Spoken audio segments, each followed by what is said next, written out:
Sekarang kita akan mau buat cash flow report dengan menggunakan metode indirect method atau metode tidak langsung. Oke, nah yang namanya indirect method kita mulai dari net income. Kita startnya dari net income. Ya, baru nanti kita lihat lagi, kita sesuaikan dengan non cash charges dan juga adanya gain on sale dari penjualan aset. Ya. Oke, nah sebelum kita lanjutkan, kita pilih dulu mana yang termasuk ke dalam operating. Ya. Jadi yang operating activity itu biasanya berhubungan dengan current asset, current liability. Ya, berarti di sini account receivable, inventory, terus ada accrued expense dan juga account payable. Ini semua merupakan cash flow dari operating. Ya. Sedangkan yang merupakan cash flow dari investing, saya kasih tanda merah, berarti investment sama equipment. Ya. Dan terakhir untuk yang financing activity, ini ada bond payable, share capital, return earning. Jadi yang berhubungan dengan liability, long term liability, hutang, dan juga berhubungan dengan modal. Nah sekarang kita mulai cash flow operating dari kita, karena ini indirect method, kita mulai dari net income. Ya, jadi kita tulis di sini net income sebesar 21632. 1632. Oke. Nah, di sini kita lihat nih.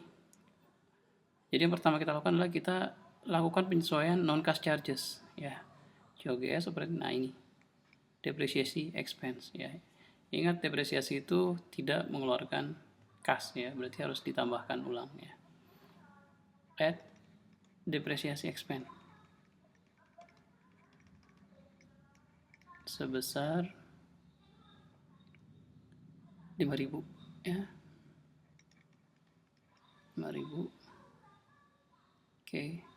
Terus nah di sini ada loss on sale fixed asset. Ingat, fixed asset termasuk apa? Penjualan fixed asset termasuk investasi. Berarti loss-nya juga termasuk, akan masuk ke dalam cash flow dari investasi. Ya, karena ini loss berarti kita tambahkan add loss. Ya. Sell fixed asset. Oke, sebesar 1.000. Oke. Nah, setelah selesai dengan angka di income statement, sekarang kita baru pindah ke financial position. Kita lihat perubahannya. Ya, ingat, kalau ada aset yang berubah naik, ya artinya cash flow-nya akan mengurangi, ya. Jadi di sini kita lihat ada account receivable mengalami penaikan sebesar 5.240. Ya. Sedangkan inventory mengalami kenaikan sebesar 4.370. Ya, berarti kenaikan ini akan mengurangi cash flow perusahaan, ya. Berarti di sini kita kurangi dengan increase dari account receivable, ya, sebesar, ya saya kasih tanda minus, ya, dalam kurung 5240, dan juga less increase dari inventory sebesar 4.370, ya, kurung juga, ya. Oke, nah sekarang kita pindah ke payable, ya. Lihat di sini, kita pindah ke liability, ada accrued expense sama account payable. Nah, kalau liability, ya ini kebalikannya. Kalau dia naik akan menambah cash flow, dan kalau dia turun akan mengurangi cash flow, ya. Nah, kita lihat di sini accrued expense-nya ternyata turun 746.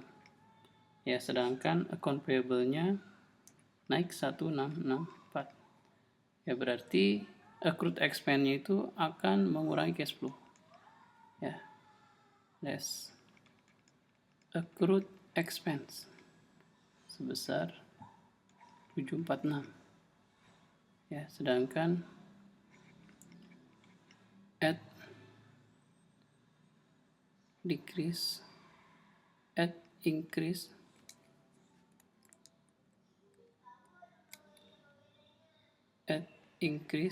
dari account payable, ya. 746 ya. Berarti di sini 164 1664 ya. Nah, totalnya ini sama dengan 18.940 ya. Inilah net cash provided by operating activity ya. Net cash provided by operating activity. Ini cash flow dari operating activity. Kita lanjutkan dengan cash flow dari investing activity ya. Berarti kalau investing activity kita lihatnya apa? Akun investment dan juga akun equipment yang berhubungan dengan long term asset. Dan juga kita lihat keterangan di sini. Ya, ternyata ya di sini ada pembelian equipment. Berarti apa?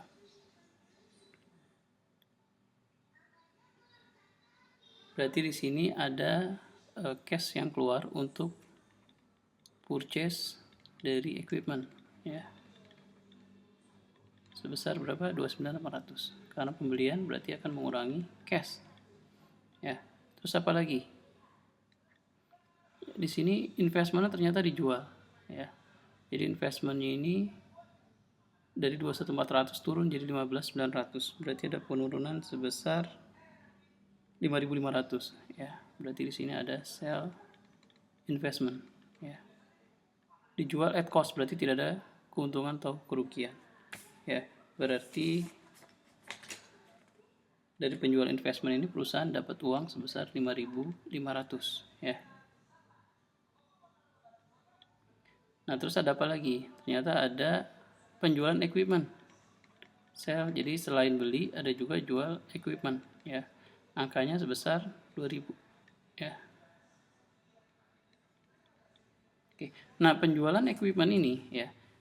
Kalau tidak ada informasi tidak informasi penjualannya berapa, kita bisa hitung dari angka equipment dan juga akumulasi depresiasi. Jadi angka ini kita bisa tentukan berapa cash yang diterima dari penjualan equipment ya.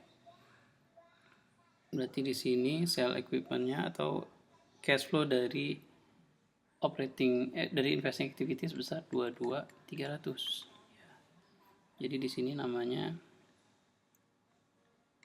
net cash use ya by investing activity ya.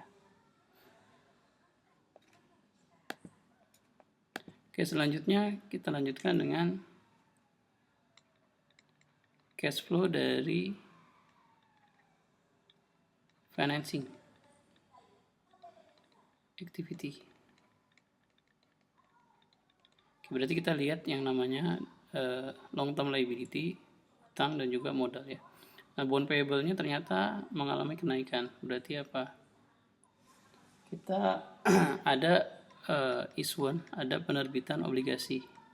Issuance bond payable besarnya berapa? Besarnya sebesar 14.000. Ya, berarti positif nih. Oke, terus ada apa lagi? Share capitalnya ternyata meningkat sebesar 10.000. Issuance share besarnya berapa? 10.000. Oke. Terus ada apa lagi? Ada lagi yang namanya dividen ya. Dividen payment besarnya 8.600.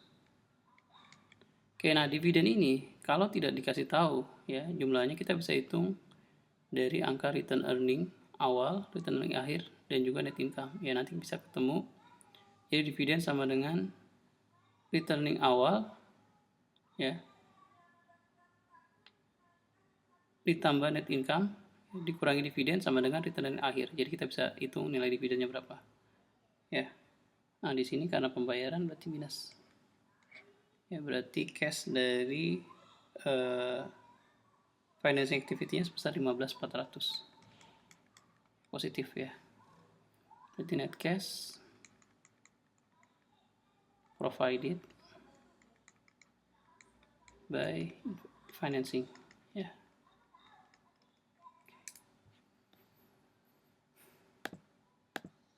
Oke, kita pindahkan laporan cash flow yang kita sudah buat ya. Jadi di sini ada dari operating activity positif 18.940, investing activity minus 22.300, dan dari financing activity positif 15.400. Nah, ini totalnya 18 minus 22.300 plus 15.400 12.040. Inilah adalah perubahan kas dari tahun 2014 ke tahun 2015 ya. Nah, di sini kita akan cek ya. Kita cek perubahan kas di sini ya. Di sini kan ada kenaikan. Ya, kenaikannya sebesar sama 12.040 ya. Nah, ini harus sama dengan changes in cash di sini. Kalau tidak sama berarti ada yang salah ya. Nah, terus kita lanjutkan. Di sini untuk laporan cash flow kita ada beginning cash besarnya berapa? 6680 ya. 6680 ya. Nah, terus yang terakhir ada ending cash. Ending cash balance-nya besar 12.040 plus 6680 18.720 ya. Jadi sama seperti di sini. Inilah yang namanya laporan cash flow dengan metode indirect method.